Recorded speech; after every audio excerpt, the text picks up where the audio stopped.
In the glistening towers of a powerful corporation, where glass walls reflected wealth and influence, one man's dignity was shattered in a single moment. A janitor, overlooked by almost everyone, endured quiet humiliation every day. But what happened when the CEO publicly degraded him would leave the entire office stunned. What no one knew was that the man they dismissed, the man they mocked, held a secret that would flip the entire power structure upside down. By the end of that day, the very man who humiliated him would be stripped of everything by a single phone call. The morning sun had barely crept over the skyline when Samuel arrived at the towering headquarters of Halberton Industries. To most, he was invisible, a janitor in dark overalls pushing a mop bucket through endless corridors of glass and steel. For years, Samuel polished floors that never stayed clean, emptied trash cans filled with papers more valuable than his weekly wage, and smiled at employees who seldom smiled back. Yet behind the calm patience in his eyes lay a man of remarkable restraint and quiet strength. Samuel had grown used to being underestimated. He had grown used to being addressed with impatience, sometimes with open disrespect. His dark skin, his uniform, his silence, they made him a target for the dismissive glances and whispered assumptions of superiority. But today was different. Today, the company buzzed with nervous excitement because the CEO himself was expected to make rounds. Staff rehearsed their greetings, department heads barked last-minute instructions, and everything had to appear flawless. In the middle of this frenzy stood Samuel, methodically polishing a long corridor floor, unnoticed and unacknowledged as always. He heard the laughter, the chatter, the hurried footsteps, yet stayed focused on his task. What no one realized, not even the man soon to embarrass him, was that Samuel was not simply a janitor by circumstance. His story was deeper, his position deliberate. The stage was set for an encounter that would expose arrogance, prejudice, and the fragility of power. When the CEO finally arrived, the atmosphere changed instantly. David Halberton, a man in his late 50s with an expensive suit and colder eyes, walked through the offices like a monarch inspecting his kingdom. Employees straightened their posture, forced smiles, and competed for even the faintest acknowledgement from him. He carried himself with the air of someone convinced he was untouchable, untarnished, unquestioned.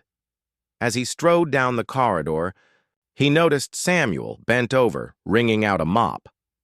For most CEOs, it might have been a passing sight. But for David Halberton, whose ego thrived on displays of power, it became an opportunity. He stopped, his polished shoes just inches from Samuel's mop water. The corridor went silent.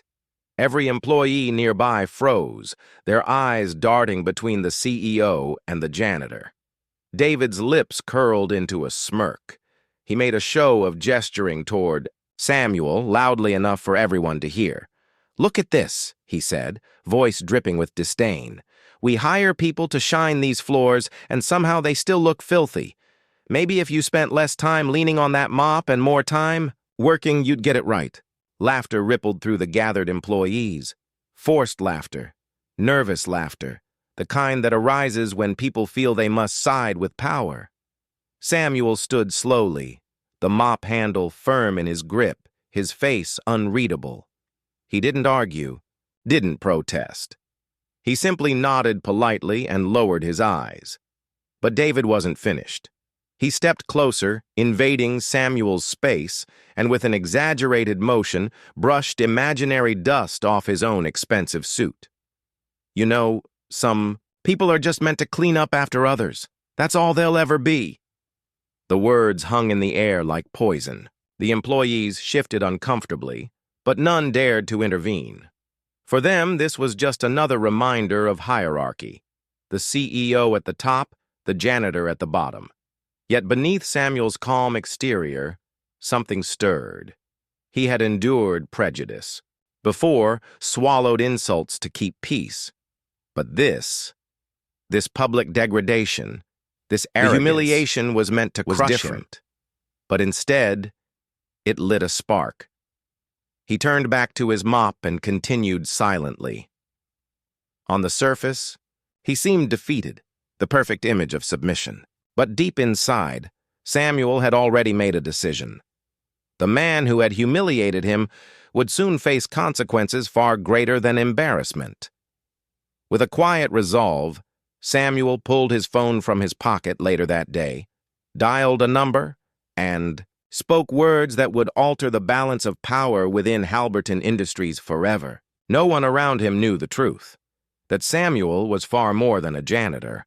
He was the silent majority's witness, the overlooked man with invisible authority, and above all, he was connected to someone who had the power to end David Halberton's reign in a single call.